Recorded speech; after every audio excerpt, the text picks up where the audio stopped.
Well, welcome along to this interview on Property Tribes TV, where we are talking HMO legislation changes in, and nobody knows HMO law better than my guest. It's David Smith of our legal partner, Anthony Gold Solicitors here in London.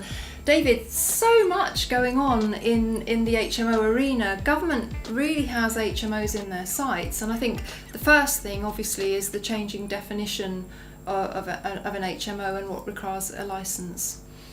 Right, so HMO definitions in the sense of an HMO itself aren't changing. So properties that are HMOs yesterday will still be HMOs tomorrow, and no new HMOs will be created as such. What is changing is the definition of a licensable HMO. Mm-hmm. So it's important to bear in mind lots of HMOs exist that aren't licensable.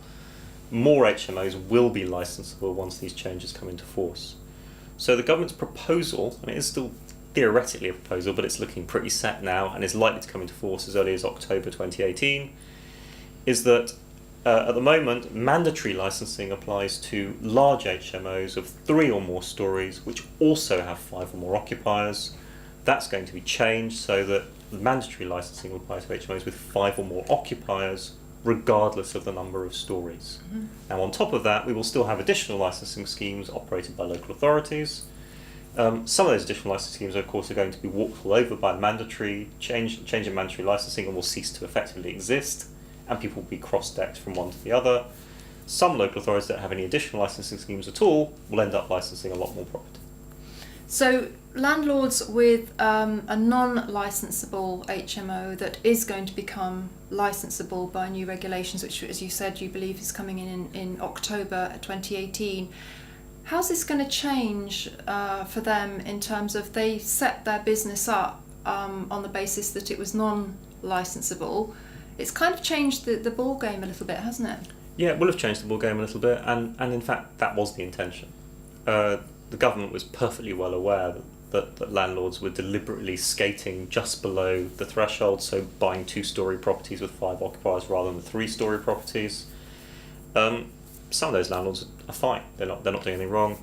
Some landlords, though, were using this as a means to avoid the legislation and offering very poor quality property, and so the change in licensing is intended to capture them. In practice, the legal obligation on landlords hasn't moved that much because the HMO management regulations applied to both collections of property anyway. Obviously there'll be a financial cost in obtaining a licence. Mm-hmm. There'll obviously be the regulatory hassle of making sure you get it done on time and do it properly. Mm-hmm. But in practice, it shouldn't affect a good landlord that much. There is a bit of a wrinkle in this, in that the government has said when it comes into force in October, it will be enforced from October, and if you need a licence, you need to get one. But they've said they're going to introduce some sort of grace period, so you won't be prosecuted for a period of months.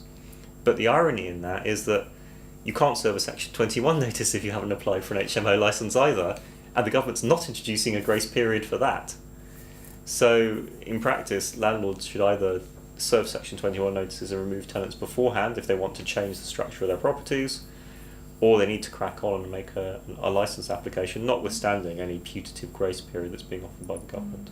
But do you have any confidence that this is going to be enforced? Because we have seen, I think, more enforcement against rogue HMO landlords in recent months.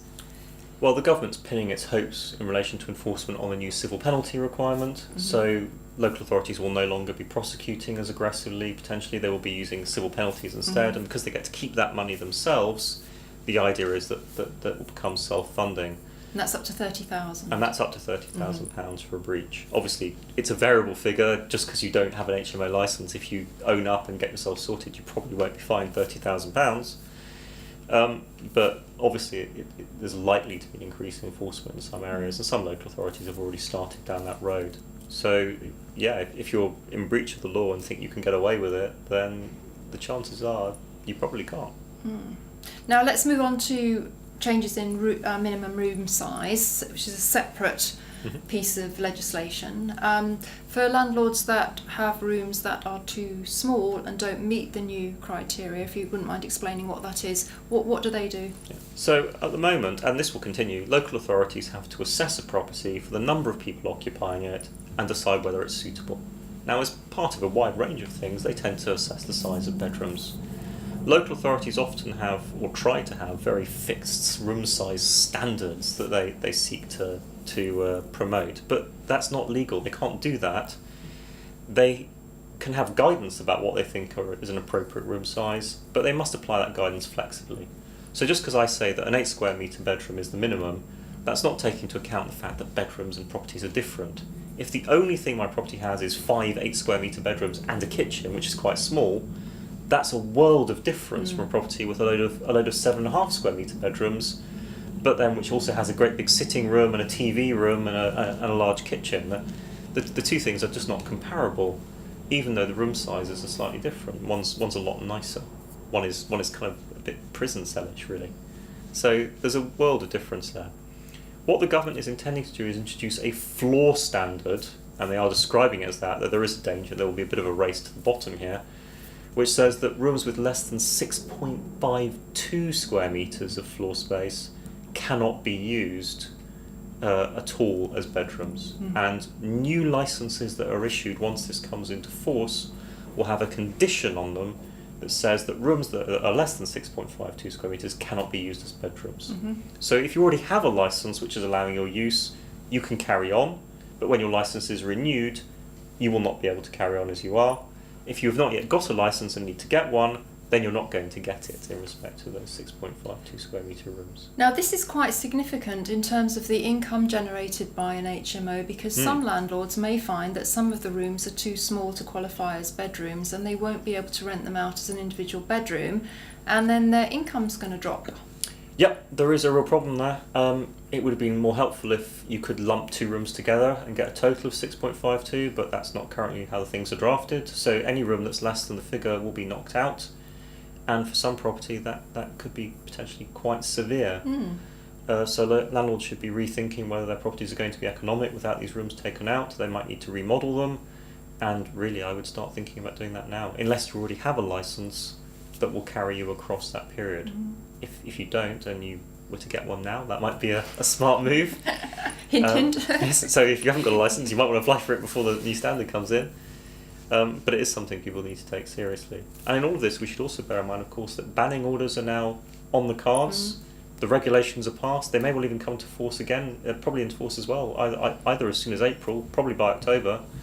And so if you're prosecuted for these offences, there's a real possibility of you being banned from the sector, whether as an HMO landlord or as an ordinary landlord, for an extended period of time. So the HMO game is changing, and I think landlords are going to have to raise their HMO game by the sound of it. Yeah, the HMO game is becoming tougher and more complex, and that's always been the case with HMOs. There are some serious profit to be made, but at the same time, these are multiply occupied properties. Bad landlords are a force multiplier of badness because they affect more people, and there are some poor quality properties and poor quality landlords in that area, and they need to either improve their operation or find something else to do. So lots changing in the HMO arena, and we will keep you up to date here on Property Tribes. And it's great, David, to have your contribution, because I know that you work directly with government and consulting and being part of all the process of this. So really thankful to have your input here. And if you've got any questions for David about HMOs, please just drop them on Property Tribes, and he's always very helpful in supporting the community with their questions. So thank you, David.